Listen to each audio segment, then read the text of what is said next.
నేను మీ నాగచంద్రుడు, senior advocate. సోదరుడు పేరుపైన కొన్న ఆస్తిలో వాటా వస్తుందా? మిత్రులారా, ఒక కేసులో విషయం ఏంటంటే 5 సోదరులు ఉమ్మడిగా తండ్రితో పాటు వ్యాపారం నిర్వహించారు. తండ్రి ఏం చేశాడంటే వచ్చిన ఆదాయంలో ఒక కుమారుడి పేరు మీద ఆస్తులన్నీ కొనుగోలు చేశారు. అతని పేరు మీద రిజిస్ట్రేషన్ కూడా చేశారు.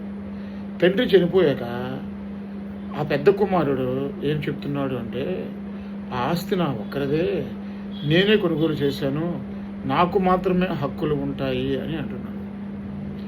ఇలాంటి సందర్భాల్లో మిగతా వారసులకి హక్కులు సంక్రమించే అవకాశం ఉంటుందా అంటే, మిత్రులారా, 2012లో సుబ్బారావు వర్సెస్ వెంకటేశ్వరరావు అనే కేసులో ఉమ్మడి ఆంధ్రప్రదేశ్ హైకోర్టు ఒక కీలకమైన జడ్జిమెంట్ ఇచ్చింది. ఉమ్మడి భాగస్వామ్యంలో